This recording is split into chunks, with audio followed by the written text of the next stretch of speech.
The whisper hits the back of the room like a blade laid gently on the table, Bumpy Johnson. Laughter dies mid-breath. Men reach for courage and for guns because in Harlem, silence means someone's about to pay. The room was already loud before the danger arrived. Cigarette smoke hung low, curling around bare bulbs. Chairs scraped, glasses clinked. Men leaned back with confidence borrowed from numbers and proximity. This was supposed to be routine talk, pressure, posture. No one expected consequence tonight. Then someone said the name, not loudly, not to command attention. It slipped out sideways, barely more than breath. A whisper that didn't travel across the room, it settled into it. Bumpy Johnson. The sound didn't echo. It absorbed. Conversations faltered, not all at once, but in pieces. One laugh cut short, one sentence abandoned halfway through. A chair stopped rocking. A hand froze mid-gesture. Even the smoke seemed to pause, as if waiting to see who would move next. No one did. The men who had been smiling felt it first. That cold behind the ribs, the awareness that the room no longer belonged to them, that whatever had been planned was now being judged by a standard they didn't control. Someone cleared his throat. Too loud. Another man reached for his pocket, then thought better of it. Guns were close. Everyone knew that. Violence was the expectation. That was the language they understood. But the silence wasn't violent. It was disciplined. Because Bumpy Johnson wasn't here yet, and that was the point. His name had arrived ahead of him, the way it always did, like a shadow stepping into the room first, measuring the walls, counting the exits, deciding who was worthy of standing when the door finally opened. Nobody asked where he was. Nobody joked anymore. They waited. And in that waiting, the room learned something it would remember long after the night ended. When Bumpy's name pulled the air out of your lungs, you were already behind, and catching up was never free. Outside that room, Harlem kept breathing. Storefront lights hummed along Lenox Avenue. A butcher swept his steps clean, though it was already dark. A woman locked her door and nodded to a man she trusted to watch the block after hours. The neighborhood moved with a rhythm older than Fear One, built on memory. This was Bumpy Johnson's real territory, not the backrooms, not the whispers, the space between people who expected tomorrow to arrive intact. Bumpy understood something most men never learned. Power wasn't proven by what you took. It was proven by what continued to function after you passed through. The streets under his name didn't burn easily. They worked. Money moved without chaos. Families stayed where they were. Store owners slept, knowing who answered if trouble knocked. That's why his authority didn't need announcement. Men who spoke loudly had to remind everyone who they were. Bumpy didn't. Harlem did it for him. Barbers told stories while their razors paused midair. Churchmen spoke carefully when his name surfaced near the steps. Women who ran numbers or kitchens or households understood the balance he kept, not because he asked for loyalty, but because he enforced respect. And respect in Harlem was survival. He didn't chase humiliation. He corrected it. Quietly. Permanently. The kind of correction that left a man breathing but changed how he walked through the world afterward. That's what made the room earlier so dangerous. The men inside thought power lived indoors, behind doors and under smoke. They believed numbers could replace permission. They mistook Bumpy's absence for distance, his calm for delay. But Harlem knew better. Harlem knew that Bumpy's reach wasn't measured in footsteps. It was measured in trust, in the way problems stopped escalating when his name was mentioned, in the way disputes cooled before they turned fatal, in the way certain corners stayed open because someone higher up had decided restraint mattered more than profit that week. Bumpy never framed himself as a savior. He didn't speak in those terms. He spoke in outcomes. If a man crossed a line, the response wasn't immediate fury, it was timing. Consequence delivered when it would be felt deepest by the man, by his circle, by the people watching. That's why loyalty in Harlem wasn't loud either. It was practical. It showed up on time. It followed rules. It didn't panic. And that night, as the room waited in silence, the neighborhood outside already knew how it would end. Not because violence was coming, but because disorder wasn't allowed to stay. Bumpy Johnson didn't rush moments like this. He let Harlem remember who it belonged to. They were careful at first. That was the mistake that made them confident. Small delays. A payment held an extra day. A delivery rerouted without explanation. A face turned away in a public place where respect was usually automatic. Nothing that demanded retaliation. Nothing that justified a response. Just enough friction to test whether the silence meant surrender. It didn't, but they convinced themselves it did. These men weren't reckless. They were ambitious, and ambition, when it grows impatient, starts inventing reasons. They told each other Bumpy was slowing down. That age had softened him. That restraint had replaced appetite. That Harlem had changed and he hadn't noticed yet. They spoke this way behind closed doors. Then, slowly, in rooms with half-open ones, the pressure wasn't meant to provoke violence. It was meant to force a reaction, to make him raise his voice, make him show his hand, make him look like a man defending something already slipping away. Because once a man reacts publicly, he can be measured. And once he can be measured, he can be replaced. They chose their moment carefully. A meeting that mattered. Men whose opinions traveled. A setting where disrespect could be witnessed and repeated without distortion. They planned to lean just far enough to make Bumpy correct them or expose himself trying. What they didn't account for was memory. Every man in that room had grown up hearing how Bumpy handled pressure, how he never hurried decisions, how he allowed arrogance to reveal itself fully before cutting it loose.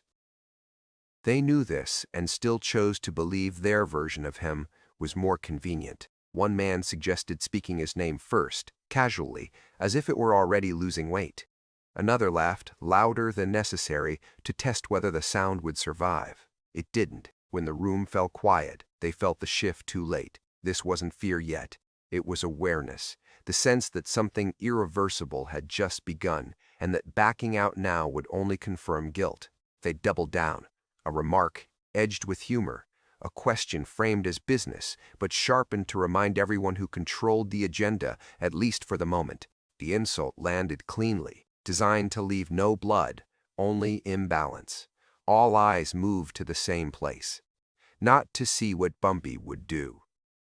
To see who would stand with him without being asked. And that's when the pressure turned inward. Men who had smiled earlier now avoided eye contact. Allies who weren't meant to be tested felt the weight of being seen. Silence became a choice, not a pause. Each second without reaction forced the room to take shape around Bumpy's absence. That was the flaw in the plan. They believed control came from action, from momentum, from pushing until something broke. But Bumpy Johnson didn't break under pressure. He let pressure sort men into their proper places, and when the sorting finished, the room would never sound the same again. The insult wasn't shouted. It didn't need to be. It was delivered with a smile that lingered half a second too long, a tone just soft enough to pretend innocence, the kind of disrespect designed to survive denial. Spoken clearly, heard by everyone. That was the point. This wasn't about Bumpy Johnson losing face. It was about forcing him to retrieve it in public. About pulling him into a reaction that could be replayed, exaggerated, weaponized. If he corrected the moment with anger, he would look threatened. If he laughed it off, he would look weak. Either way, the room would decide he had moved, and men who move on command can be managed. The air tightened. Chairs stopped shifting. Even the men who didn't like Bumpy understood the danger of what had just been done. You didn't test him in front of witnesses unless you were prepared to live with the answer. Seconds passed. No voice rose. No threat came back across the table. Bumpy didn't interrupt. He didn't rush to restore balance. He allowed the silence to settle until it stopped feeling accidental and started feeling deliberate, until the insult, still hanging in the air, belonged to the man who had spoken it and no one else. That's when the room began to change sides. Men who had leaned back earlier sat forward now, careful not to align themselves with the wrong posture. A few reached for drinks they didn't finish. Someone laughed too late, and it sounded like apology. Bumpy finally spoke, not to answer the insult, to redirect the room. He addressed a detail that hadn't been discussed yet. A matter of supply, of territory, of timing. His voice was even, controlled, unhurried. He spoke as if nothing improper had occurred, because for him, it hadn't. The insult hadn't diminished him, it had exposed someone else. By refusing to acknowledge it, Bumpy forced the man who delivered it into a corner no one else occupied. Every word spoken afterward traced back to that moment. Every glance returned to him. He had marked himself without realizing it. The man tried to recover. Added context, softened his tone. But the damage was done. His authority had slipped the moment Bumpy declined to recognize his challenge. Power doesn't always answer disrespect. Sometimes it documents it, Bumpy continued, outlining expectations without emphasis, not as threats, as standards, what would be delivered, what would not be tolerated, what the neighborhood required to remain stable. He spoke of order as obligation, not ambition, and with every sentence the room adjusted. Men nodded, not because they were persuaded, but because they were relieved. Relief that someone had refused to let the night collapse into chaos. Relief that consequences were coming, but not randomly. The man who had spoken out of turn understood it then. His mistake wasn't the insult. It was assuming the room would support him once it was spoken. But Harlem respected continuity more than bravado. It sided with whoever kept things standing. When the meeting ended, Bumpy didn't linger. He didn't offer warnings or reassurance. He left first, allowing the others to remain behind with their thoughts, their recalculations, their quiet regrets. The disrespect had been public. The consequence would not be, and that knowledge followed every man out of the room like a shadow they couldn't shake. No one spoke as Bumpy stood. Not because they were afraid of movement, but because the room had already learned what motion meant under his watch. He didn't rise quickly. He didn't announce his intention. He simply gathered himself the way men do when a decision has already been made elsewhere. The silence followed him. It wasn't empty. It was crowded with understanding. The kind that doesn't need clarification. Everyone in that room knew something had shifted permanently, not through force, through refusal. Bumpy didn't look at the man who had tested him. That absence of attention carried more weight than any stare. It told the room the challenge had failed without earning recognition. It told the challenger his moment had passed the instant it was denied. Outside, word moved faster than feet. Before Bumpy reached the sidewalk, the story had already changed shape, not exaggerated, refined. The way Harlem handled truth, it wasn't about what he said. It was about what he didn't do. About how an insult entered a room and never came back out alive. Men adjusted their schedules that night. Routes changed. Conversations softened. Calls were returned quicker than usual. Not out of panic, but alignment. That was the law now. The man who had spoken out of turn felt it first. Business slowed in places it never had. Familiar faces stopped appearing. Nothing dramatic, nothing illegal. Just enough isolation to make him understand he had misread the balance. No message was delivered. None was needed. Bumpy didn't follow up. He didn't need to. His authority wasn't enforced by reminders. It was sustained by patterns. By the way consequences arrived without announcement and ended without ceremony. Within days, the room where it happened stopped hosting meetings that mattered. Men preferred safer spaces, smaller tables, fewer witnesses. The memory of that silence had made public stages feel dangerous again. And Harlem approved, because violence brings attention. Silence brings order. People slept easier knowing the rules hadn't changed, knowing the man who governed restraint still refused to rush outcomes, knowing respect was still the currency that kept the streets predictable. Bumpy walked those streets without escort, the way he always had. Not because he was fearless, but because fear wasn't the point. Trust was. the kind earned over years of choosing continuity over spectacle.